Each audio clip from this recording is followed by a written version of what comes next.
Today, Precarious plays Final Fantasy Tactics Advance. See, this was what I was afraid of. Mm-hmm.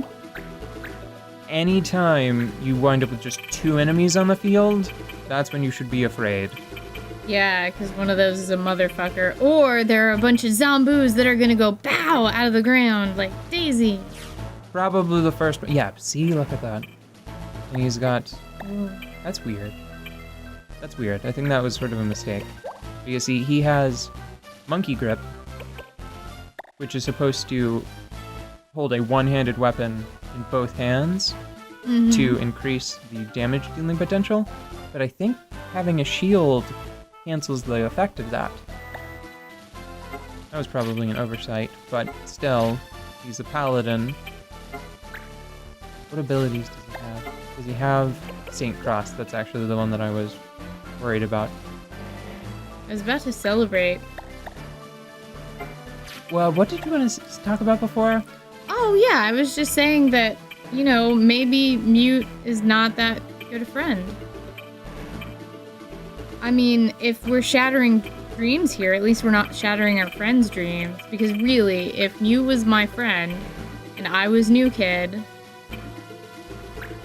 and he dreamed up a world where all of his stuff was how he wanted it to be, why would he make me a clan member? Oh, well, wait a second. That's what I wanted to say. It's a really sweet gig. Yeah, but so is being a fucking prince. Couldn't we all be frickin' royalty? Like, I think that or just all be in the castle. I think that it suits their personalities. I think he thought very highly of them and put them in a position where they could go adventure. Yeah, but he is making the rules that make their lives more difficult and dangerous. He's making the rules that enrich their lives and provide adversity. Enough adversity to challenge them, but not so much adversity that they die. I think that the weird spot is the jagged, or what is it? The Yag. Yeah. It's the Yags, because that's an area where you could die. That's like, I think, him having like a sneaking suspicion that one or both of them might be like a little unhinged. And that's a concession for that element of their personalities. I don't know if I want to bring Jonah or Isaac. I think I keep favoring Isaac, so I'm going to bring Jonah. I don't know. If I was Mute, I would not set it up like this if I was bringing in 2 of my friends. We would all be in roughly the same station cooperating. You know? I don't know. I think that he probably didn't do it purposefully. Yeah, you're right. You're right. I'm just... like... I'm thinking about it like D&D, okay? And Mute is the accidental DM. Yeah. And, okay, so he's made an adventure for the 2 of you. But he doesn't have you cooperating. I mean, you're in separate clans. Well, that's their fault. Ritz's fault, mainly, I think. Because I'm pretty sure that New Kid was like, hey, do you want to come hang out? And then she was like, no. You're a nerd. No, thank you. And, I don't know, wouldn't you want to play D&D with a bunch of your friends instead of being randomly far away in a castle? Dang it. Wouldn't you rather be judges? No, I think that there's less... Well, maybe. Being a judge could be pretty fun. Call and bind. But that's the role that he assigned to his dad. Yeah, so his dad's really great. He likes his dad. Dad's a judge. Yeah, so he likes doesn't... a mom. Mom's a fucking queen and doesn't do much. She does more than he lets on. This is something that has formed from his subconscious, and I think the idea that he imagines New Kid and Ritz as being like these driven self-directed adventurers is pretty sweet. Yeah, I think that is a very... but it's more fun to argue. I think that it's a very positive way of viewing his friends. Well, yeah. Especially since he hasn't really known them for that long. And on the other side of things, you can't really play D&D without a DM. It doesn't fucking work. Damn it. I fucked up. I confused, like I looked right at the word and I was like, Cole, yeah, that's the one that Keith has that controls monsters. Controls monsters. Yeah. So I brought poor Trevor Noah, and now he can't use Call because he'll go to jail for it, so he's gonna have to just use Moglance the whole battle Should instead. have brought Kiefer Sutherland. I brought Keith. I brought them both, but one of today's laws is no calling. Oh. No summoning animal friends. Oh. I looked straight at it and I was like, I really want to be able to put them to sleep. Well, what happened is I was looking at Mont Blanc, and one of the other laws for today is no bind. Mm-hmm. And I thought, well, I don't want to bring Mont Blanc because of his dagger ability, because I will absolutely forget, because I love dagger so much, and I will throw a dagger and then get sent to jail. I'm just gonna wait here in a sort of a regular pattern, so the black mage doesn't blast me. Yeah, so they can't hit everybody at once. Yeah.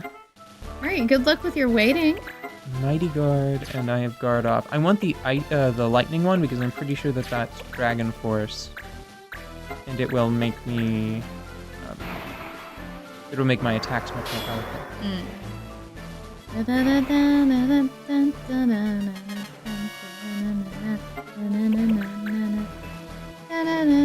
Right, is it the elevator music of Final Fantasy Tactics Advance? Is that what's happening right now? Well, you're done waiting now. You were waiting, so I thought I'd give you some music. Well, thank you. Thank you for that. You're very welcome. At your service. Bap. I think it's... that move is much cuter when you use a bell Yeah. for it. Mm-hmm. Because he just, like, swings the bell so hard. Mm-hmm. That it, like, hits them with a solid wall of air. Swing! Poof! I just started thinking about that list of spells we had last week again. Mm-hmm. And my brain ran away with itself and left me behind. Let me see. I'm doing the thing that I said I wasn't going to do. Yeah. Oh, it only targets one of them. But that wizard just went. That black mage just went. And if I hit him with this, it'd be so good. Maybe I can do stare instead. Yeah, I'll do stare instead. Do it. There we go. There's one. Well, I think it's a 100% hit rate. Mm-hmm. But only if you can make eye contact with them. Huh. You got it? So are you facing each other? Yeah. So you have to be facing each other. Yeah, and you're staring at them. Yeah, no, I get it. Okay. I get it. It's very clear. That's nice. But that's another nice detail. It's very intuitive. And you think about it and you go, of course that's how it works, but that isn't always the case with games. In fact, it is almost never the case.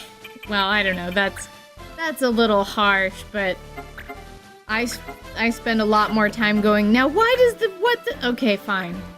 Then going, yeah, obviously. You know? You know what, let's just see.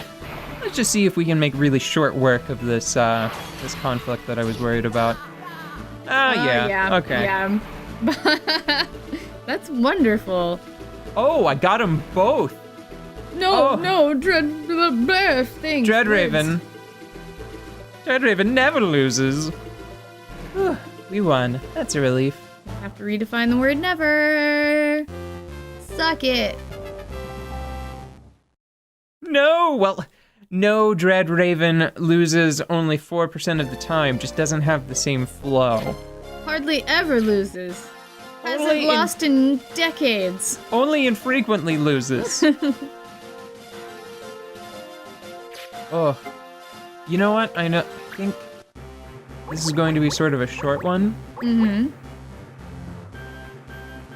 So there's something that I wanted to point out that I think is interesting. And then we'll finish up after that. Okay.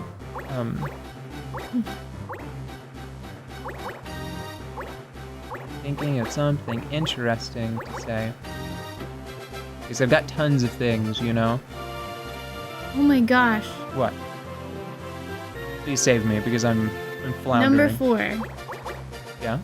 He's Isaac Asimov. Science fiction writer.